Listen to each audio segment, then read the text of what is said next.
बेटा ये स्पीति में बारिश का सेकंड पार्ट है और फर्स्ट पार्ट में हमने मतलब स्पीति के बारे में जाना था कि स्पीति जो है किस किस राज्य के अधीन रही।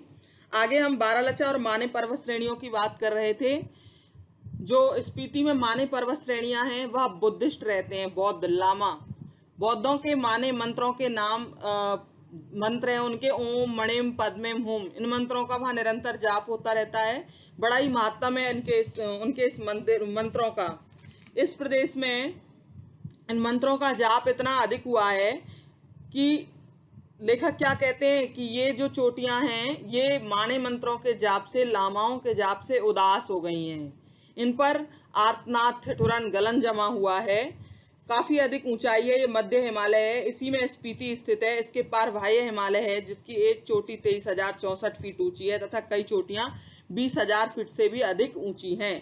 लेखक क्या कहते हैं? लेखक युवा युवक युवतियों को आमंत्रित करते हैं। किस लिए? यद्यपि देखो ऊंची चोटियों से होड़ लगाना अच्छी बात नहीं है, फिर भी लेखक आमंत्रित करते हैं युवा वर्ग को। किस लिए आमंत्रित करते हैं? कि नवयुवक और नवयुवतियां यहाँ आए, ये उनके लिए अच्छा शौक हो सकता है। यहाँ आए, यहाँ आकर के ट्रैकिंग करें, यहाँ आकर के किलोल करें, खेलें, मतलब एक तरीके से एंजॉय करें यहाँ आकर।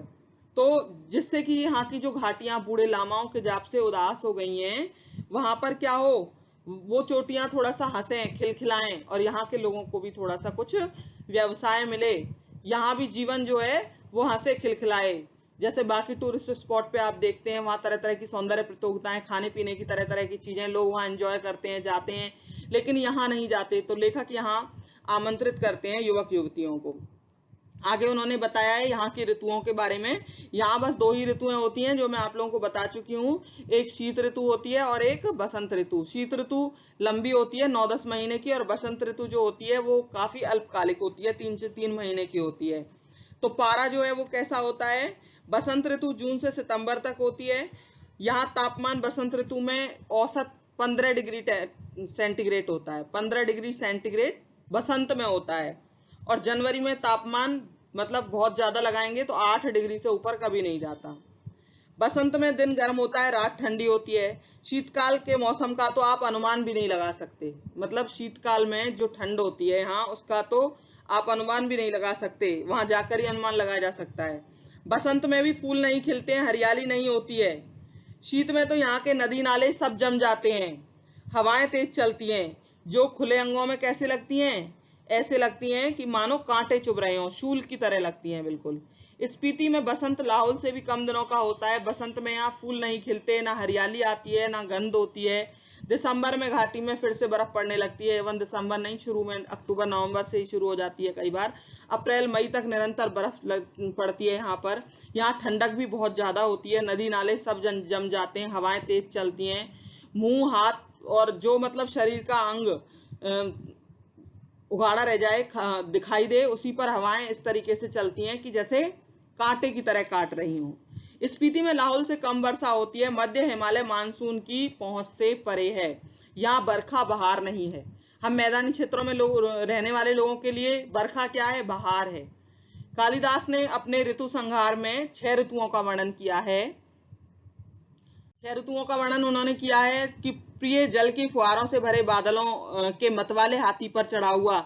मतलब वो कहते हैं कि जब बारिश की ऋतु आती है तो ऐसा लगता है जैसे कामदेव अपने मतवाले हाथों पर चढ़ा हुआ, हाथियों पर चढ़ा हुआ, बिजली चमकाता हुआ और अपनी झंडियों को फहराता हुआ, बादलों की गरज के नगाड़े बजाता हुआ, कामी जनों का प्रिय पावस, राजाओं का ठाट बाट बनाकर आ पहुंचा हो, कामदेव आ गया हो। कहने का मतलब ये है कि हमारे यहाँ मैदानी क्षेत्रों में वर्षा ऋतु जो होती है वो कैसी होती है? बहुत अधिक, सबसे अधिक रोमांटिक मौसम माना जाता है बारिश का, सबसे अधिक आनंद देने वाला, सुखद अनुभूति कराने वाला। तो बारिश जो है, लेकिन यहाँ स्पीति में क्या है? यहाँ बारिश का अभाव है। यहाँ के लोग जानते ही नहीं है कि ऋतुएं 6 होती हैं, उनकी बस 2 ही ऋतुएं होती हैं। वर्षा का अभाव है, मानसून यहाँ पहुंचता नहीं है, इसलिए यहाँ वर्षा बहार नहीं होती। कालिदास ने अपने ऋतु संहार में सभी ऋतुओं का वर्णन किया है, वह यहाँ पर नहीं है। कालिदास ने वर्षा ऋतु का श्रृंगारिक और मादक वर्णन किया है, परंतु स्पीति के निवासी इसको नहीं समझेंगे कि क्या होता है, क्या होती है मादकता और श्रृंगारिकता। वे नहीं जानते कि बरसात होती है तो नदी बहती हैं, और बादल बरसते हैं तो हाथी चिंगाड़ते हैं, वियोगिनी स्त्रियां रोती कलपती हैं। और कारण यह है कि यहाँ पर कभी भी बारिश होती ही नहीं है। धरती यहाँ सूखी है, बंध्या है और ठंडी है, बेजान ठंडी सूखी। और बंध्या का मतलब होता है बंजर, जिसपे कोई फसल नहीं होती, बंजर भूमि है। ठीक है, अब आते हैं फसलों पर। स्पीति में साल में एक बार ही फसल होती है, जौ, गेहूं, मटर और सरसों। जौ, गेहूं, मटर और सरसों फसल होती है यहाँ, बस बाजरा बहुत कम होता है। मटर यहाँ की बहुत अच्छी होती है। पहाड़ों से बहने वाले झरनों से सिंचाई की जाती है। पानी का कोई साधन नहीं है, बारिश नहीं होती है, पहाड़ों से जो झरने बहते हैं उन्हीं से सिंचाई की जाती है फसलों की। स्पीति नदी का जल किसी भी काम नहीं आता। क्यों नहीं आता? क्योंकि उसके मुहाने जो है, तट जो है काफी चौड़ा है, तो स्पीति नदी का जल कोई काम नहीं आता। यहाँ बहुत सी भूमि खेती योग्य बनाई जा सकती है अगर यहाँ सिंचाई के साधन उपलब्ध हों तो। यहाँ अत्यधिक ठंड के कारण फल भी नहीं होते, कोई भी फल यहाँ नहीं होता। ना यहाँ पेड़ हैं, ना यहाँ फल होते हैं। फसलें साल में एक बार होती हैं, लिमिटेड। तो स्पीति कैसी है? बिल्कुल वीरान और खाली, मतलब ना वृक्ष होते हैं, ना हरियाली होती है, बिल्कुल वीरानियत छाई हुई है। अब लेखक अपने बारे में बताते हैं कि इस तरीके से उन्होंने स्पीति का वर्णन किया। स्पीति का वर्णन करते करते वो यात्रा वृत्तांत है, फिर अपने बारे में बताने लगते हैं कि लेखक को एक सुखद घटना की याद आ जाती है। जब वो काजा के डाक बंगले में, काजा आपको बताया था स्पीति के अंदर है, काजा एक कस्बा है छोटा सा। जब वो काजा के डाक बंगले में सोया हुआ था, आधी रात थी, लगा कोई खिड़की खड़का रहा है।